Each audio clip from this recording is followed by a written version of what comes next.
3 minutes till the biggest battle of our professional lives. All comes down to today. What do we like better, football season or Christmas? Mr. Westendorf? Football season. Incomplete, and the ball game's over. Hey, Delicious, welcome to the National Football League. Let's go, baby. Is that holding? Are you watching the game? Are we watching the same game here? Ball comes back to the ball and pulls it into his body.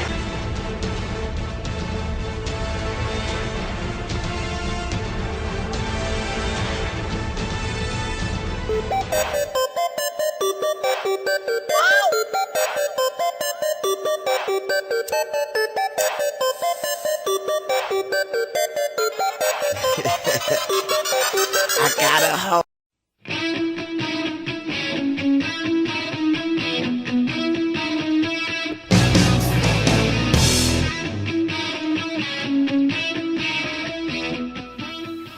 It's football season and we've got your back. The NFL is in training camp and the NFL has started preseason games, my favorite thing in the world. Woo! Here we go, and we are off and running on your 2012 NFL Preview Edition. We're covering it all your favorite teams. It stays and plays with the sports horn right here today, baby.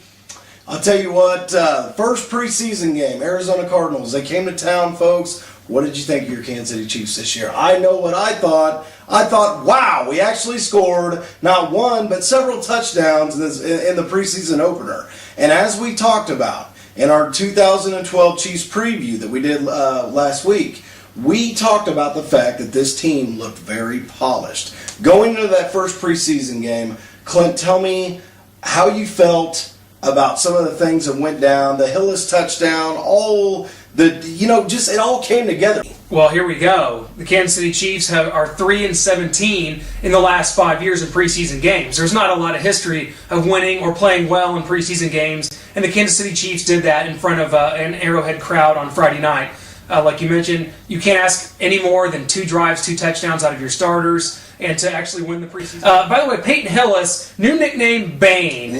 Because he looks like Bane from Dark Knight Rises. He is an absolute devastating force, possibly more so than Bane was in the movie. Spread the rumor. Bane.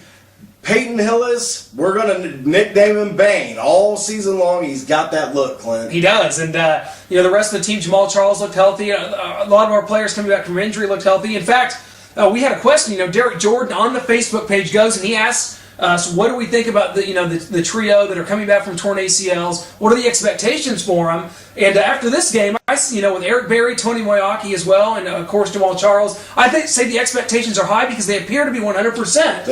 They do. And if you saw Eric Berry out there, he's got that mobility back. He's got that swagger. And he did a commercial here for to promote Chiefs season tickets this season, but his was so heartfelt when he talked about Derek Thomas and all the tradition in Kansas City and how he loves the fans. He is my favorite player, and there's a reason for that. Well, I'm going to tell you this. There's going to be a lot of teams vying for championships this year, and a lot of teams have looked good, and a lot of teams have looked really poor thus far in the preseason. Yes. We can't tell much about that, but what we can tell is how some of these teams may perform during the season. I want to know some of the big stories, of course, just breaking this week. Chad Johnson, he's been cut from the Miami Dolphins due to a domestic assault issue. Jeffrey Scott Miller from the page asked, does Ocho Cinco ever play in the NFL again? Well, my answer to that is only if he can pull his head out of his ass. And I'm sorry I have to be so blunt about it. I like Chad Johnson, and I've refused to call him Ocho Cinco anymore because what that was a big arrogant ploy. And it worked for a while, but it's over. So many other stories. We have Peyton Manning to Denver. Peyton Manning, is he the most important off-season transition of the off-season because he automatically makes Denver a better team? Yes. And does that make a difference for them? Here's my thought on Peyton Manning. It's been this way since the Broncos signed him and the whole thing with John Elway and all that. Peyton Manning is only going to be as good as his offensive line allows him to be. If his offensive line protects for him, yes, he can stand back there and he can deliver the ball. The true test will come when Peyton is hit from behind or sacked multiple times during a game. Will he be able to continue to get up? will something in that neck comes loose? If it does, that's detrimental. They have sunk all this money into a guy that now will not play for him and may never play again if he has one big injury. Andrew Luck, the very first pass that left this player's hands was a 63-yard touchdown. Now that's immediately going to invigorate the Colt fan base. Absolutely. I still don't think the Colts are going to be a very good team this year, but it's obvious Andrew Luck has potential. He's going to be a very good player.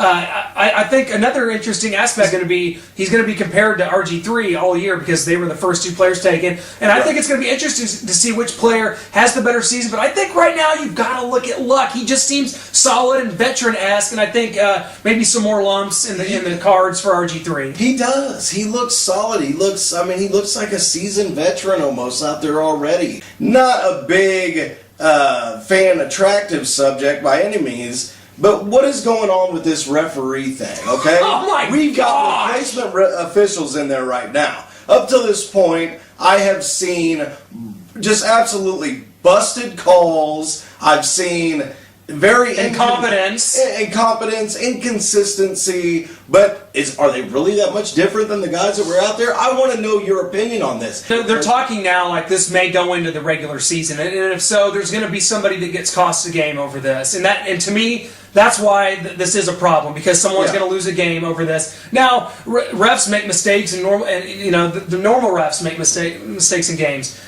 These guys look a little intimidated out there. There was a woman out there who did an okay job, but how does she hold up against some of these violent coaching accusations? I don't know. I think that they need to fix this. They need to get this thing sorted out, because replacement refs, it's going to be like replacement players, and I can't watch a game. I can't support it. I cannot support incompetence. And talking about guys that are probably actually going to lead their teams to championships, right now, who do you look at? Because, we're looking right now at Super Bowl predictions, and this is going to be on the record from both of us. Definitely. And I'm just going to start right now. I have my two picks in front of me written down, and I'm going to say them out loud. I think right now in the NFC, I'm going to go back with the Green Bay Packers. They were the 2011 Super Bowl champions, and then the best team in the league last year faltered in the playoff game against the Giants. But I think they get back there. The NFC has a lot of up-and-coming teams, but I think the Packers still are involved in that window. And then I have them playing the Houston Texans. Yes. Believe it or not, Matt Schaub comes back, Andre Johnson back healthy. That offense was unstoppable without those players at the end. With Yates and TJ Yates and the like in their quarterback. Okay, you talk about the Houston Texans, and I won't go into them too deep because they're obviously not our favorite team by any means, but I like that football team. I really do. I like the way they put things together, and I also believe that they will be a strong runner in the AFC. I, however, believe Tom Brady will come back to claim another Super Bowl this year. Now, do I think he'll win it? No, I don't. You know why? Because I think the Green Bay Packers will be back in the Super Bowl again this year. And I think Aaron Rodgers will finally get to play Tom Brady, and it will be one of the greatest Super Bowls. These guys are both in their prime. It's time to see a game like that. But outside of that, I want everyone to know, and I want to say it right here, I believe our Kansas City Chiefs will make it to the divisional round of the playoffs this year. I believe everyone's going to be shocked at what we are able to do, and I think it's because a lot of teams have not seen these Chiefs before. This is a different team. Another team that I think right now is a dark horse that I like a lot.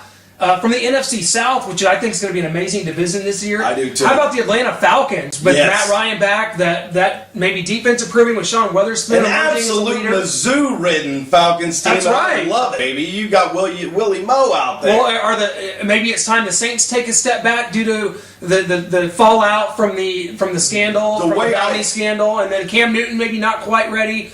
And then the Tampa Bay Buccaneers probably still a last place team. But is that how you see the NFC South? Yeah, as far as the NFC South, that's the exact direction I'm going. I believe the Falcons will own that division this year, no doubt about it. I believe the Saints will be right there, but I think with everything going down in New Orleans down there, I think they will struggle a little bit this year. How about our favorite division, the NFC East? Yeah. Giants, Cowboys, Redskins, and Eagles. I mean, we know that it's every national media pundit's favorite division because that's all they play is NFC East. Monday night, Sunday night, Thursday night football games. I'm so tired of it. The NFC Let's not even pick a winner. It's not that great. I don't even want to pick. I don't care. Man, I tell you, in the middle of all this hoopla, we've talked. Obviously we're in the Kansas City area. We do a lot of Chiefs.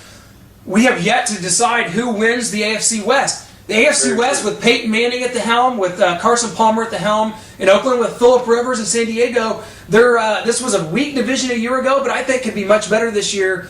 Who wins it and why? AFC West 2012 champions will be your Kansas City Chiefs. And there's no doubt in my mind saying that. I believe the San Diego Chargers have let Norv Turner overstay his visit out there. I think they're a team in turmoil. I look for Phillip Rivers to possibly have some injury problems this season, and I'm just not sure that they have a tough enough defense. We move on to the Denver Broncos, who of course have Peyton Manning. I believe at some point throughout the season, Peyton Manning will become injured. I don't say that because I like Peyton Manning very well, but I say it because I don't believe that offensive line is going to be able to protect him. And I don't think he's going to have the same kind of relationships with his backs and receivers. We move on to the Oakland Raiders, who I believe is the weakest team in our division. If you're put on the spot right now, can you tell me what their head coach's name is? The Oakland Raiders. Put me on the spot right now. The Oakland Raiders head coach is, I have no clue. Exactly, because they hired another nobody out of the blue. Their organization is still in shambles. Al Davis might as well still be in there running things like the Wizard of Oz in the back, because it's a ridiculous organization. They fired Tom Cable, who had made progress with the team. They fired Hugh Jackson, who made some progress with the team. And now we're to a guy we don't even know his name right now. What's his name? Yes. Somebody tell us. Them getting rid of Hugh Jackson was a disaster. That guy deserved that job. He did the best he could with the players he had. I mean, obviously, I don't like the Raiders, but he was a good coach. I thought Tom Cable was a good coach. I think they are so clustered with talent, all in the wrong positions that don't fit their schemes. It makes no sense. On a bright note, we love Dominique Hamilton. He had a great D-Ham, the other baby. night. Hey, always cheer for Dominique Hamilton, but obviously we hate the Raiders. And when they come to town this year, mark my words, they will not win at our Arrowhead. They will win on a Sebastian Janikowski field goal as always.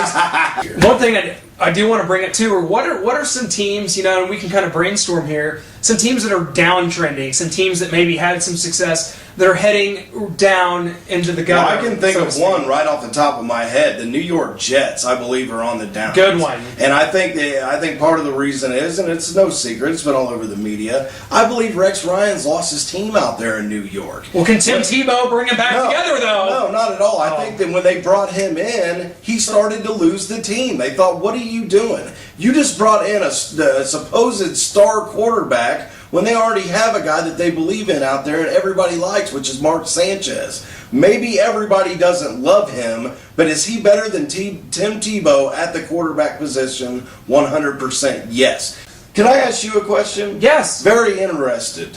Very, very interested about this question here. Do you see the Cleveland Browns? And the only reason I bring them up is because if I can think of one other city that has fans the closest to Kansas City, it would be the Cleveland fans. After the move with the Ravens, after the struggles with the first-round Brady Quinn draft pick, after losing Romeo, now bringing in Mike Holmgren and having him as your GM, and then obviously their new head coach.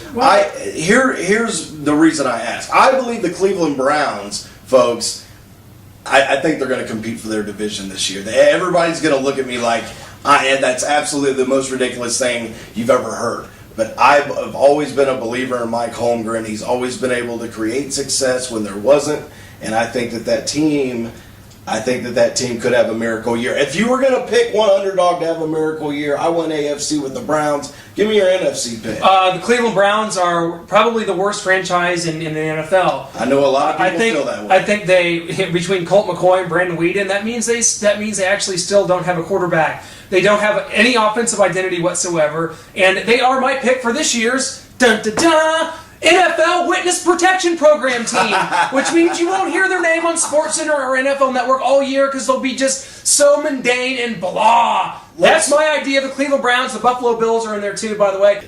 If the Cleveland Browns don't win at least 8 games this season, if they do not win at least 8 games this season, I will do whatever it is that you think's embarrassing enough on this show. Well, my wheels are already turning, and you might as well do it now because the Cleveland Browns winning 8 games is the most ridiculous prediction I've heard in the history of the sports horn ever. Who's with me? Who's with him? We want to know. Go to the Kidding Facebook me? page, post www.facebook.com/thesportshorn. The Browns. We've got a friendly wager. It's about to happen.